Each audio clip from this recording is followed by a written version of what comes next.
Welcome to Spot Podcast, the voice of scientists, where groundbreaking research meets your ears.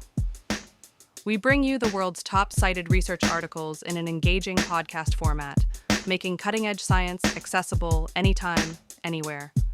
Stay informed, stay inspired. This is the Spot Podcast, the voice of scientists. Welcome back, everybody, to the deep dive. Ready to explore some more fascinating research? Always. Well, today we're diving into a topic that I think a lot of us have wondered about at some point. Are smaller teams actually better at coming up with groundbreaking ideas? Yeah. We'll be looking at a 2019 paper by Wang and Evans published in Nature. Oh, this is a good one. Yeah, and they did some serious data crunching. They analyzed over 65 million papers, patents, even software projects. A really impressive data set. I know, right? Talk about thorough. So before we get lost in the numbers, let's make sure we're all on the same page about a couple of key concepts the paper uses. Okay, sounds good.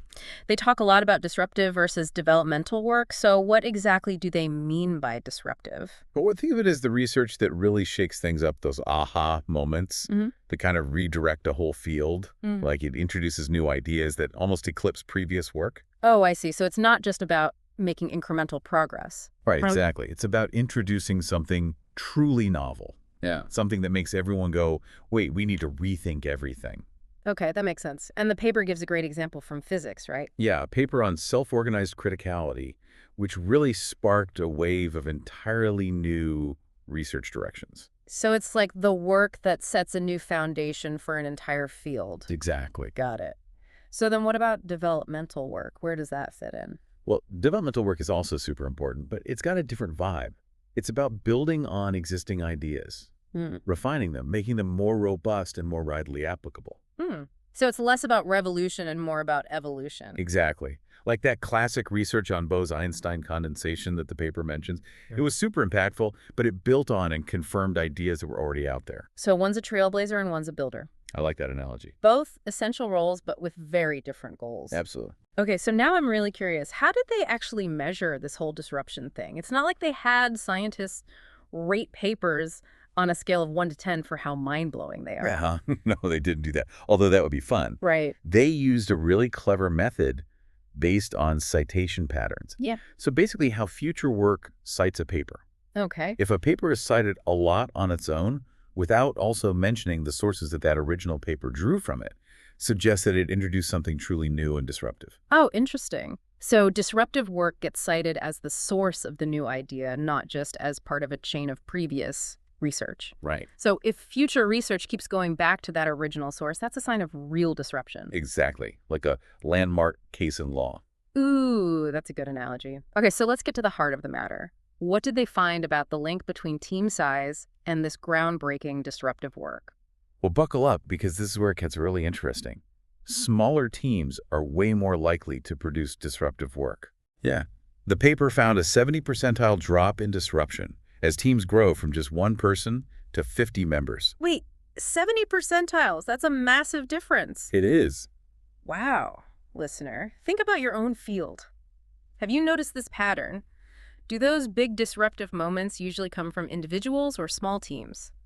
It seems to hold up across many different fields, which makes it even more compelling. Wow. And the paper even has these figures that visually show how disruption plummets as the team size gets bigger. So it's not just a statistical blip, it's a clear trend. Definitely.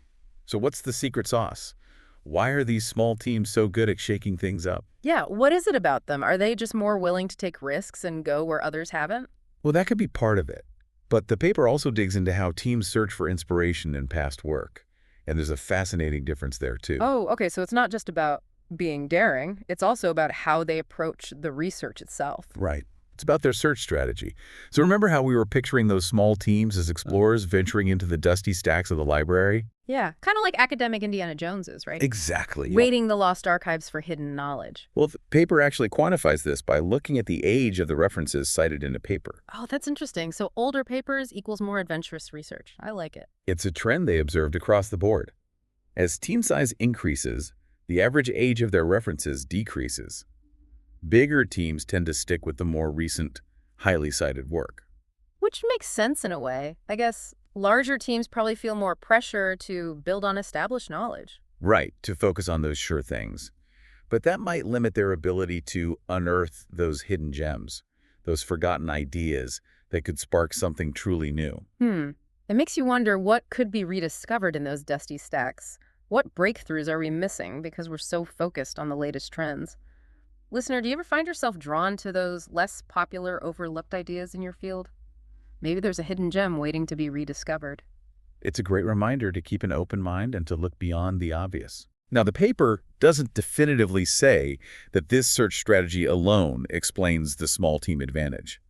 There's probably something about the dynamics within those smaller groups that fosters a different kind of thinking too. Yeah, like maybe there's something about those late-night brainstorming sessions where you're bouncing ideas off a small group of trusted colleagues. Exactly. There's a freedom to be a little more out there, to explore the unconventional without worrying about immediate judgment from a huge group. And maybe a higher tolerance for failure. Like, hey, let's just try this crazy idea and see what happens, which can be harder to do when you've got a large team and a lot riding on the outcome. Absolutely.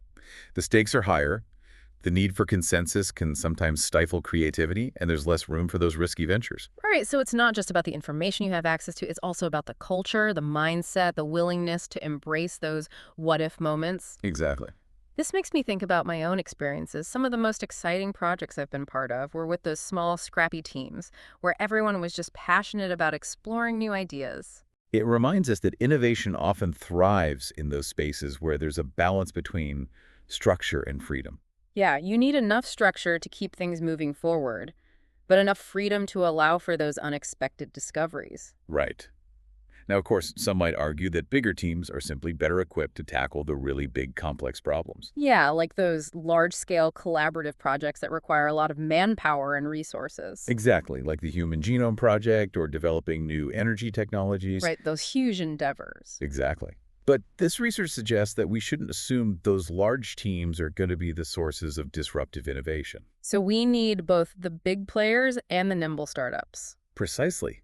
Think of it like a healthy ecosystem. You need the big trees and the undergrowth for it to thrive. We need the teams working on those large-scale challenges, and we need those smaller, more agile teams pushing the boundaries in unexpected ways. And it's important to note that even within those large projects, there are often smaller teams focusing on specific components. So these dynamics we're talking about can play out at different levels. Right, it's not just about the total headcount, it's about how the work is structured, how teams interact, and whether there's space for that kind of free-flowing disruptive thinking. Exactly. And this all circles back to that fascinating sleeping beauty effect the paper discussed. Oh, yes. The idea that some research papers just lie dormant for years before suddenly gaining traction and becoming hugely influential. Like they were just waiting for the right moment to shine. Exactly. And guess what? Those sleeping beauty papers are more likely to come from smaller teams. No way, really. Yeah. Which is a powerful reminder that impact can unfold on very different timelines, and that we shouldn't discount the value of those seemingly quiet contributions. It's like those slow-burning ideas that eventually catch fire. I like that. And it highlights the importance of mentorship and how senior researchers can nurture that kind of disruptive thinking in younger scientists. Yes. Imagine a seasoned researcher encouraging a newer scientist to pursue those unconventional ideas, even if they might not lead to immediate recognition, creating a culture where it's okay to take those risks and to be patient for the impact to emerge. It's so important. And it makes you wonder how many potential sleeping beauties are out there just waiting for their moment. And how can we as a scientific community create a more supportive environment for those unconventional ideas to flourish? These are big questions, and they bring us back to that issue of funding and how we as a society choose to allocate resources for scientific research. Do we prioritize the projects that promise quick, measurable results, or do we make space for those riskier, potentially more disruptive endeavors? It's a balancing act for sure. But this research provides a valuable framework for thinking about those decisions and for recognizing the vital role that smaller, more agile teams play in driving scientific progress. It's a reminder that diversity is key, not just in terms of the people involved in research, but also in the kinds of projects we support, the ways we approach problems, and the timelines we use to measure success. And it's a call to action for all of us. Whether we're leading research teams funding scientific projects or simply trying to be more innovative in our own work. Speaking of action, let's shift gears a bit and talk about what this all means for you, the listener. How can you apply these insights to your own work? whether you're a scientist, an entrepreneur, or just someone who thrives on innovation. So we've been uncovering these fascinating insights about smaller teams and how they seem to have this knack for shaking things up in the world of science and tech. Yeah, they really do. But this isn't just about academics, right? I mean, these findings, they could apply to anyone who's trying to be innovative. Absolutely. Whether you're leading a team, building a startup, or even just trying to bring some fresh thinking to your own work, these ideas are relevant. So listener, get ready to take some notes because we're about to get practical. Okay, let's do it. Let's talk about how you can foster that disruptive, game-changing thinking regardless of your team size. It all starts with embracing diversity. And I'm not just talking about demographics here, although that's important too. Yeah. Right, it's bigger than that. It's about diversity of thought, experience, approaches. Bringing together people who see the world in different ways, who challenge each other's assumptions, and who aren't afraid to push the boundaries. Because sometimes those most disruptive ideas, they come from the people who are willing to ask, why not? When everyone else is saying, no way. Exactly. So encourage those different perspectives, even if they make you a little uncomfortable. Create a space where it's safe to challenge the status quo. That makes me think about another key takeaway from the paper, nurturing a culture of exploration. Like those small teams digging into the older research. Oh, yeah. We need to encourage ourselves and our teams to explore those less traveled corners of our fields. Right. Don't be afraid to dive into those older papers, those unconventional ideas, the stuff that might not be trending on Twitter right now. Exactly. You never know what hidden gem you might unearth. Listener, think about your field. What's an area that's been overlooked or dismissed? What crazy idea might actually hold the key to a breakthrough? And this brings us to another crucial point.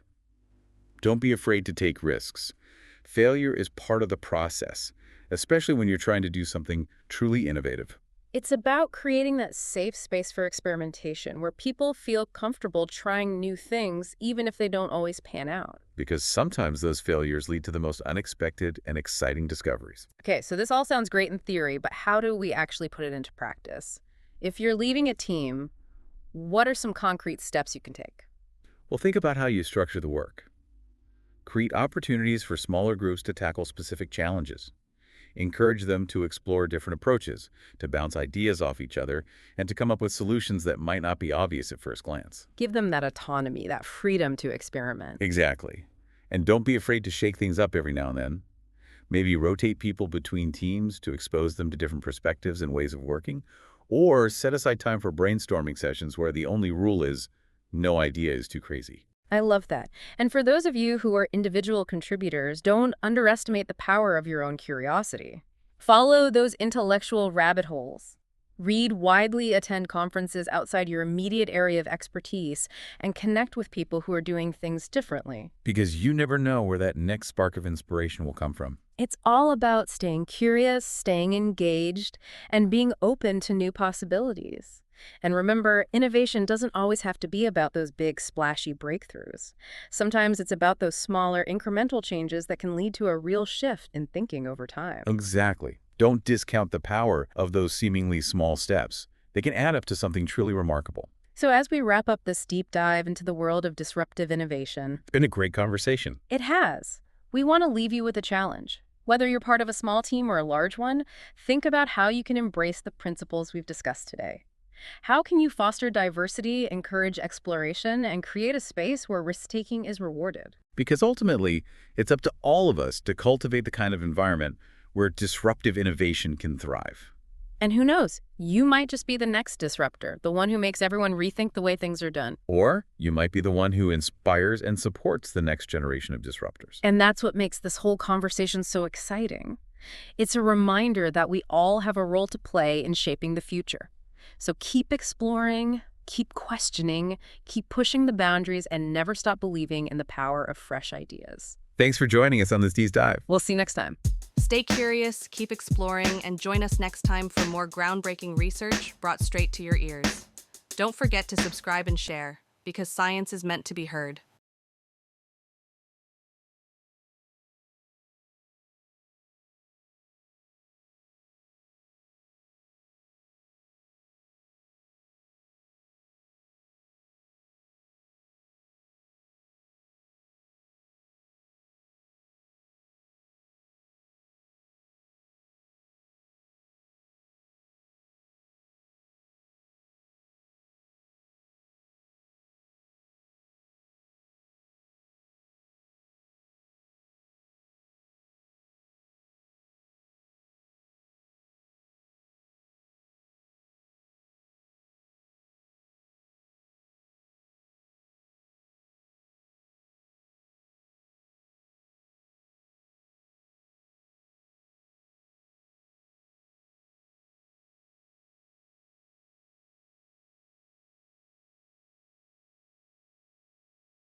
Stay curious, keep exploring, and join us next time for more groundbreaking research brought straight to your ears.